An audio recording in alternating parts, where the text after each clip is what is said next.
What's up, guys? I'm Kelda Senior, and this is MondayVation Talks. And today we have with us Ms. Shante Pressley, a local attorney here in Orlando. Welcome, Shante. Thank you. Thank you for joining us. My Thank you for pleasure. joining us tonight. Shante, you are a local attorney here in Orlando, an entrepreneur, an advocate for others.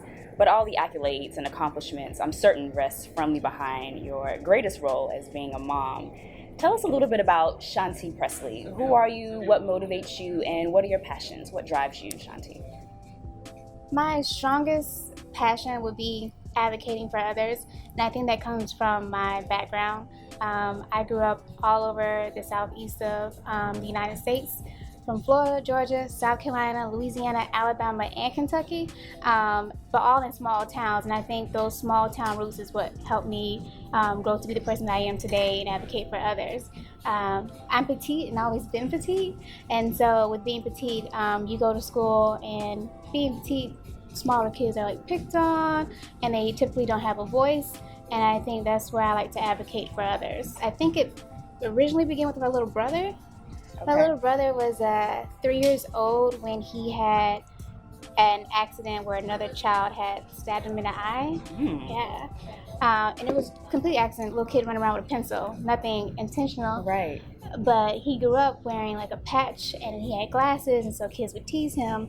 And I felt this need to always protect my little brother and defend him. Wow. And so then it just grew from there. Wow. So that incident as a child has really sort of molded you into the woman that you are today with your passion for advocating for others. I think sometimes when we hear the term advocate or defending others, we sometimes get wrapped up in that concept like, wow, that is such a big task, that's such a big title. What can I do for somebody? You know, I'm struggling myself, or I'm going through my own circumstances. How can I really champion or be an advocate for others? Do you have any thoughts or any insight on how we regular people can sort of be an advocate or champion for others who may feel voiceless? The biggest thing that and it was on a coffee mug, and it said, no amount of kindness, no matter how small, is ever wasted. And I think that people don't really consider being just kind and nice to someone. So you see someone, you say, hey, how are you?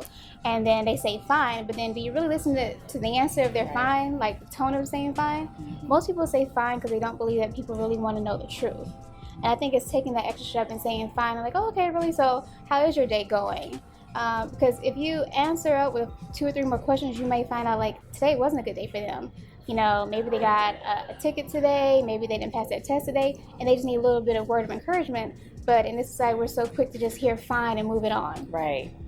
Interesting. So it's about sort of putting others before ourselves, sort of taking the time. It sounds like it's really just time, taking a little extra time to listen to others and advocate for others. So we definitely know that your passion is certainly advocating and standing up for other people. How do you sort of balance that big role of being a local attorney here in Orlando, defending others' rights, advocating for others, with sort of being an entrepreneur, with being a mom, and just balancing it all out? How do you see yourself, quote unquote, having it all as a woman in this professional world? I definitely think that you have to build your network of people and surround yourself with the right people. And no man is an island, which is what my sister told me. And she was like, anything that you want to do, like, you can't do it by yourself. So when I was in law school, I had recently separated from my husband, and I was pregnant in my first year of law school. First year of law school is insanely busy. They don't really allow you to work, and then not to have that support. And ironically, it was going into the financial aid office and just telling them like, okay, well, I don't have a job.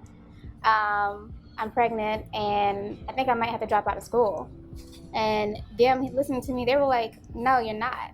And I was like, what? They was like, you're not. We're gonna work through it. They gave me a job. They worked around my school schedule to keep me in law school, and I'm an attorney today. And I think you really have to like let people know what you need, because if no one knows what you need, then they can't assist you. So it's basically being vulnerable. Like when someone does ask you, are you okay?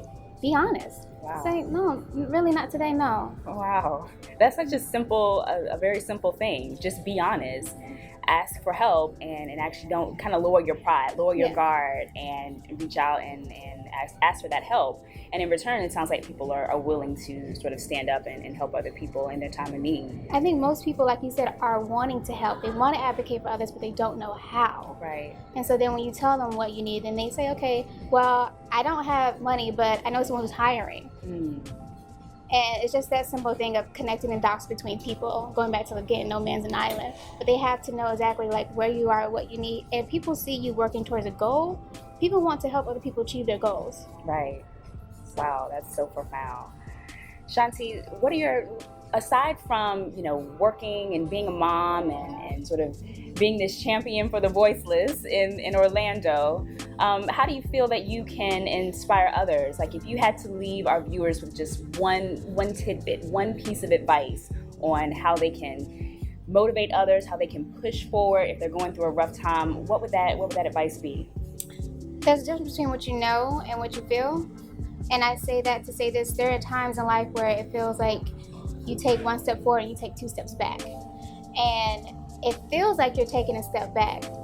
But the only sure way to know you're going nowhere is to stop, to be complacent, to be still. So long as you're moving, then go for what you know. I know I'm moving. So yes, I may have took one step forward and two steps back, even going back to me being in, law school. Okay, I was in law school, I was doing well in school, and then I got pregnant. And it may seem like I'm taking two steps back, but it's just a repositioning. How do you know that when you took that step that you didn't go at the right angle?